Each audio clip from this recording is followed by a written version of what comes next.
Welcome to Kenton's videos. Enjoy the video. You start by selecting the right chunni clip for your hair thickness, because a loose clip ruins the style. Once chosen, part 1/3 of your hair at the front and clip the top layer away.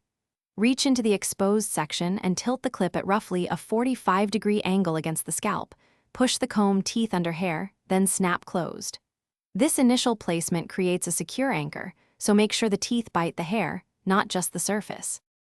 Once the anchor holds, sweep the loose hair over the clip in even layers so weight distributes evenly. Twist small sections if you want lift, or tuck ends under the clip for a smooth finish. This controls bulk and silhouette. Insert 1 or 2 bobby pins at the clip's front and back where movement stresses most. Make small adjustments until the tension feels balanced. This prevents slippage while keeping comfort. If needed, repeat weaving to refine the shape. To finish, mist a light hairspray over the style to lock pieces without making them crunchy.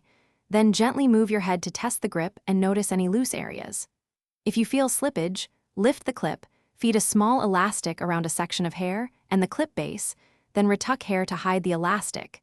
This creates extra friction. Finally, check the look in a mirror from different angles and smooth flyaways with your fingertips for a polished result. Thanks for watching. Consider subscribing if we helped you.